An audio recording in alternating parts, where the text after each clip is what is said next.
अगस्त क्रांति को लेकर सड़कों पर उतरा विंध्य का युवा। सुरक्षा, बेरोजगारी सहित अन्य मुद्दों की मांग के लिए निकाला गया पैदल मार्च। आपको बता दें, रीवा में आज विंध्य क्षेत्र के सैकड़ों युवाओं ने एकत्रित होकर अगस्त क्रांति की शुरुआत की है, जिसमें उन्होंने सुरक्षा, बेरोजगारी सहित अन्य कई मुद्दों की मांग को लेकर पैदल मार्च निकाला है। जिसके बाद युवाओं के द्वारा कलेक्टर को पत्र सौंपा गया, जिसमें युवाओं ने अपनी मांग को प्रमुखता के साथ रखा है। बताया जा रहा है कि युवाओं ने स्वयं से इस क्रांति का आगाज किया है, जिसे अन्य युवाओं का अपने मुद्दों के साथ जोड़ा जा सके। 9 अगस्त 1942 के दिन राष्ट्रपिता महात्मा गांधी के द्वारा भारत छोड़ो आंदोलन की शुरुआत की गई थी, जिसे बाद में अगस्त क्रांति का नाम भी दिया गया।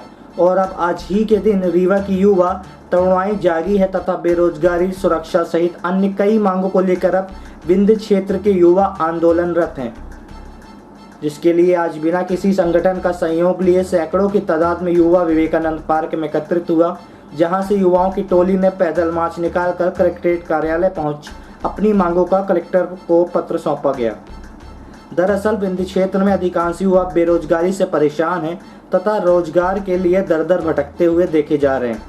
वहीं सुरक्षा व्यवस्था की बदहाली के चलते भी उन्हें परेशानियों का सामना करना पड़ता है, जिसके कारण अब इन मुद्दों को लेकर सड़क युवाओं की टोली मुखर हुई है। बताया जा रहा है कि सुरक्षा, बेरोजगारी सहित अन्य कई मुद्दों को लेकर युवाओं के द्वारा अपील की जाएगी, जिसके लिए वह विंध्य क्षेत्र में घर घर जाकर जागरूक अभियान चलाएंगे तथा स्वतंत्रता दिवस के दिन यानी 15 अगस्त से इस आंदोलन को वृद्ध रूप दिया जाएगा।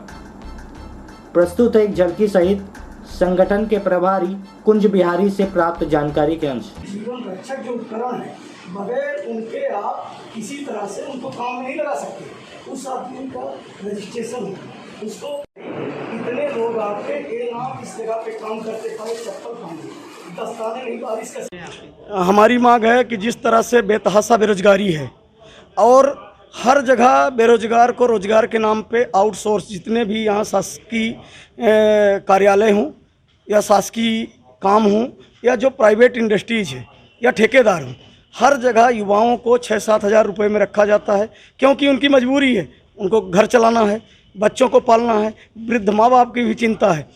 और इस परिस्थिति में अगर किसी को यहाँ रोजगार मिल भी जाता है, मिनिमम वेज नहीं दिए जाते। अगर किसी तरह से दुर्घटनाग्रस्त हो गए हो तो उनको किसी तरह से सुरक्षा सहायता नहीं दी जाती। आज से पूर्व में भी कई तरह के लोग मर गए बिजली विभाग में, कई अपाहिज हो गए और कई उद्योगों में इस तरह का हो रहा है। अभी आपने पिछले जुलाई महीने में एक बिजली विभाग के आउटसोर्स कर्मचारी पवन तिवारी के बारे में सुना है, और आप सब ने, समाज के लोगों ने, यहाँ तक कि जो 50 और 100 रुपये तक सेविंग रखे थे उन्होंने मदद की, लेकिन प्रशासन की तरफ से एक भी रुपए की मदद नहीं की है। हमारी पहली मांग तो यह है कि युवाओं को यहाँ लोकल जितने भी उद्योग हैं रोजगार मिले, पर रोजगार के साथ उनको सुरक्षा और सम्मान भी मिले, पहली मांग है। दूसरी मांग है कि जिस दिन दुर्घटना हुई पवन तिवारी की, संबंधित कंपनी और संबंधित विभाग के लोग उसको छोड़ के भाग गए। पवन तिवारी का हस्ताक्षरित पत्र FIR के लिए नई गढ़ी थाने में दिया गया, लेकिन किसी पे भी आज तक FIR नहीं हुई। उसका बहुत बड़ा कारण है कि एक ट्रिक डिटेक्टिव कंपनी है, जिसकी मैनेजमेंट, जो मैनेजिंग डायरेक्टर की टीम है, 2000 करोड़ रुपए उन्होंने अपना ITR शो किया है। जो 2000 करोड़ की कंपनी इस तरह का काम कर रही है और अपने पीड़ित कर्मचारी को मेडिकल सुविधा तक न दे, ये बहुत शर्म की बात है।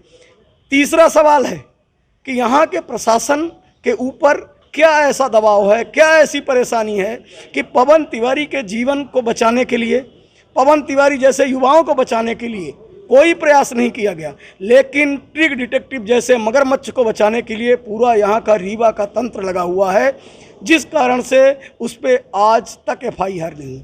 हमारी मांग है कि इस तरह आउटसोर्स जो लड़के हैं, जो प्राइवेट काम करते हैं, उनको जो एग्रीमेंट के हिसाब से और सेफ्टी नॉर्म के हिसाब से इक्विपमेंट है वो सारे प्रोवाइड कराए जाएं। अगर कोई कंपनी, कोई ठेकेदार सेफ्टी इक्विपमेंट्स नहीं देता, उसके ऊपर तत्काल FIR हो। और जितने भी दोषी, अब बात तो ये नहीं है कि दोषी कौन कौन थे, आज तक FIR ना होने के लिए जिन जिन आदमियों ने प्रयास किया कि FIR ना हो, संबंधित सभी के ऊपर FIR होनी चाहिए। नहीं, आज 9 अगस्त क्रांति है, 15 अगस्त को हर घर से एक युवा निकलेगा और इन 6 दिन में अगर FIR नहीं होती, ट्रिक डिटेक्टिव का जो स्वर्ण सलारिया है, जो बहुत बड़ी पार्टी का बहुत बड़ा नेता है, उसकी नेतागिरी अपनी जगह है। हमारे रीवा के युवाओं की ज़िंदगी हमारे लिए महत्वपूर्ण है। वो कितना बड़ा है, कोई अभी कलेक्टर साहब से क्या बात हुई है, क्या आश्वासन मिला? कलेक्टर साहब ने आश्वासन दिया है कि मैं सुरक्षा के संबंध में तत्काल करता हूं और एक उनसे हमने मांग की है कि आप सरकार तक ऐसा, और ये हम सब की जो मांग है पहुंचाइए कि जब हर तरफ प्राइवेटेशन हो रहा है, सारी कंपनी प्राइवेट हो रही हैं और युवा प्राइवेट में ही काम करेगा, उसके जीवन रक्षा के लिए क्या प्रयास किया जाए। उन्होंने बोला मैं पत्र लिखूंगा। उन्होंने बोला है स्वतः संज्ञान लेके सेफ्टी इक्विपमेंट नहीं थे तो क्यों नहीं है, उसको करेंगे। और उन्होंने बोला है कि हम FIR करवाएंगे। अब वैसे ये 4-5वीं बार हम लोगों की कलेक्टर साहब से मुलाकात हो चुकी है। अभी आज से 15 दिन पहले 16 तारीख को 15-20 दिन पहले आपने देखा कि हाँ हम लोग आमरण अनशन बैठे थे। SDM महोदय और CE साहब ने दस्तखत करके दिए कि कार्रवाई होगी, लेकिन कुछ भी नहीं हुआ। क्योंकि आप सब समझ सकते हैं और आप सबसे प्रार्थना है कि आप सभी मिलके ट्रिग कंपनी के मालिक को और उसके मैनेजमेंट को एक्सपोज करिए कि ये इतना बड़ा गरीब आदमी है कि अपने कर्मचारी की दवाई तक कराने का ये प्रयास